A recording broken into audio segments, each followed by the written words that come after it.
क्या हो रहा है रिद्धू? Riddhu is helping. हाँ, हेल्प कर रहे हो दादू की? दादू की हेल्प कर रहे हो? गुड। दादू की और मम्मी की भी हेल्प कर रही है। आज भाई दूज के दिन जो खाना पीना बनता है ना, साग सब्जी वगैरह, तो साग तोड़ा जा रहा है तो बाबू भी हेल्प कर रही है। मैं यहाँ पे बाकी ये तैयारी कर रही हूँ, कड़ी वड़ी बनाऊंगी, परवल का भाजा या सूखी सब्जी बनाऊंगी, और मेन तो वही रहता है। और दाल भरा पेठा बनाऊंगी, लेकिन आटे का बनाऊंगी, चावल के आटे का नहीं बनाऊंगी। और क्या बनता है उसके बाद, वही कड़ी वड़ी, चावल हो गया, पूरी हो गई, वही बनाऊंगी। और ये साग, कोहड़ा की सब्जी, कोहड़ा की सब्जी और साग मीठी बनाऊंगी। मीठी वाली सब्जी। हाँ, गुड़ या चीनी डाल के, गुड़ डाल के जो बनता डाल है के, वो बनाऊंगी। तो बस उसी की तैयारी चल रही है। अभी लहसुन वगैरह पीस रही हूँ, क्योंकि तड़का वड़का कड़ी में थोड़ा अच्छा लगता है। रख रही हूँ। अभी ये साहब जी का चाय अभी बना दी, तो चाय को देता है कादू बस। Good morning.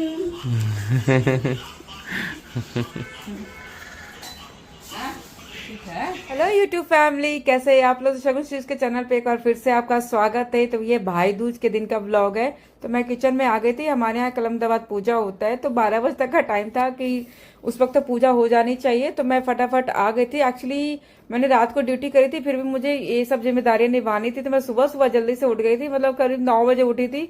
और मुझे ना खाना बनाने में ज्यादा टाइम लगता है, चाहे कितना भी आइटम दे दो, मैं एक साथ सारा कुछ कर लेती हूँ। तो सबसे ज्यादा टाइम जिसमें लगता है कड़ी वड़ी बनाने में, क्योंकि कड़ी को पकाने में बहुत ज्यादा टाइम लगता है।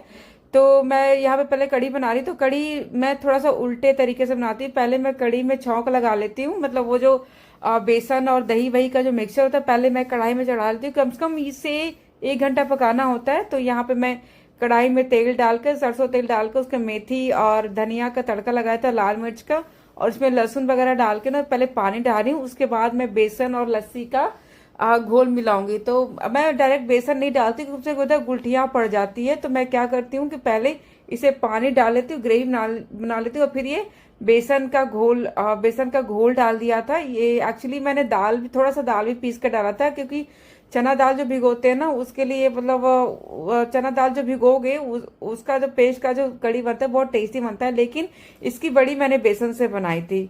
और देखिए तड़का छाछ भी डाल रही हूँ इसमें। मैं कड़ी में छाछ भी डालती हूँ और दही भी डालती हूँ। छाछ से थोड़ा सा अच्छा सा मतलब टेस्ट आ जाता है। हम लोग को छाछ वाली कड़ी ज्यादा अच्छी लगती है। और खट्टापन के लिए मतलब उसमें एक आधा आधा किलो वाला दही, हम लोग जितना मैंने 5-6 लोगों के लिए बनाते हैं, आधा किलो दही यूज हो जाता है। तो ये मैंने सब कुछ मिक्स फिक्स कर दिया था। और ये देखिए जो बचा हुआ घोल रहता है, उसमें सब कुछ मिक्स करके और ढेर सारा पानी डालती हूँ, क्योंकि इसको ना बहुत देर तक पकाना होता है। कम से कम 1 घंटा पकाती हूँ, तो ये धीरे धीरे धीरे धीरे पकता रहता है। और उसको साइड में करके मैं यहाँ पे बरी बना लूंगी।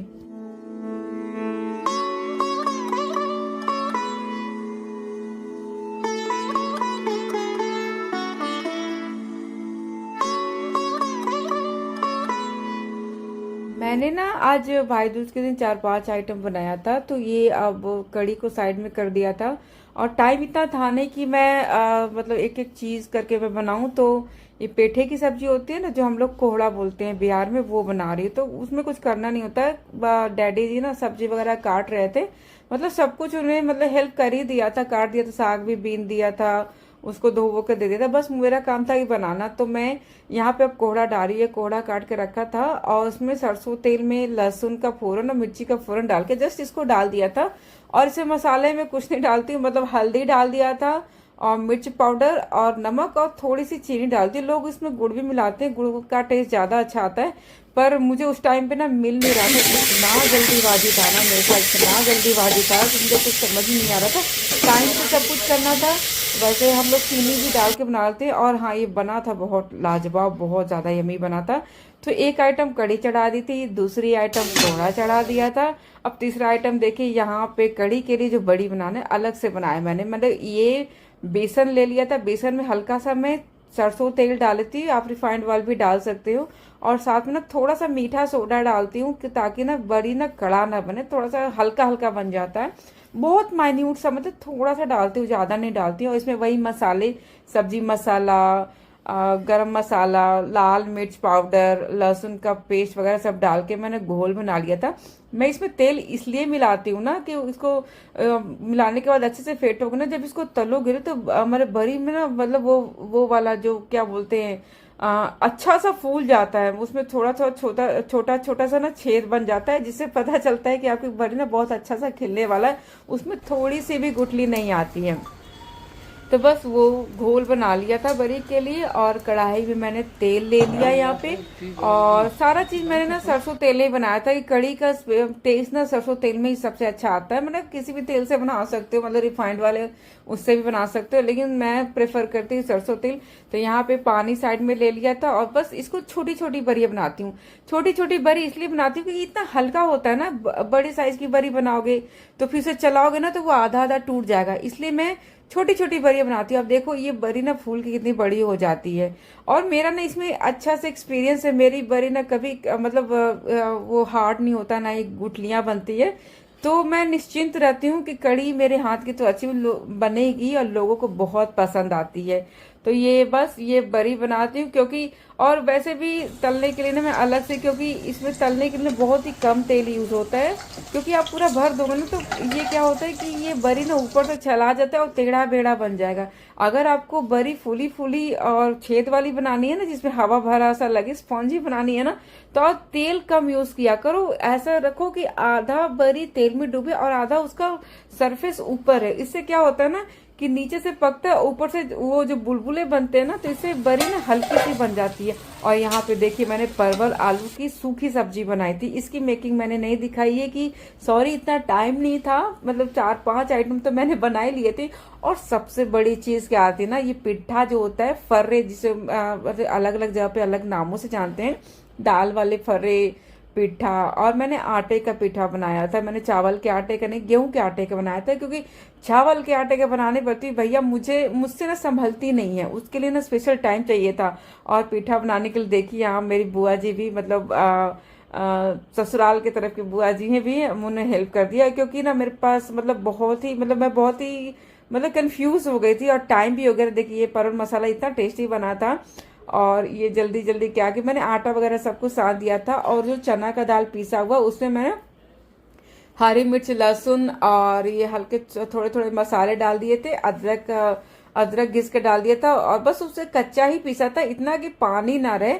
और यहाँ पे पूरियों जैसा बेल कर और उसमें ये स्टफिंग भर दी, और उसको ऐसे दबा के साइड साइड से पिट्ठा बना दिया। और इन्हें बहुत ही अच्छी ट्रिक बताई कि ये कुकर बोला कि सीटी लगा दो, बहुत जल्दी हो जाएगा। तो इस तरह से मैंने और बुआ जी ने मिलकर ढेर सारा खाना बना लिया था। मेन तो वो पिट्ठा था जो जायंट था, एक तरीके से मेरे से नहीं बनने वाला था, तुमने काफी हेल्प कर दी थी, तो मेरा काम पूरा आसान हो गया था। मैंने सब कुछ कर दिया था, बस पिट्ठा ही बाकी था। तो इस तरह से मनाया, मतलब हमने कलमदाबाद पूजा। भाई दूज में स्पेशली पिट्ठा ही बनता है, ये मेन चीज होता है। मतलब पूजा पाठ करके ना पिट्ठा मतलब मेन खाना होता है कि उस दिन बनना ही बनना है हमारे यहाँ, मतलब मैंडेटरी। अब सबके यहाँ भी बनता होगा। तो चलिए इस तरह से मनाया हमने भाई दूज, इस तरह से खाना बनाया। खाने में लाल साग था, कोहड़े की सब्जी थी, परवल मसाला था, और पिट्ठा था, और वही सब कुछ था। और ये फैमिली, बुआ जी की फैमिली मतलब अब जाने को तैयार थी, शाम हो गई थी, तो हम लोग छोड़ने गए थे उन।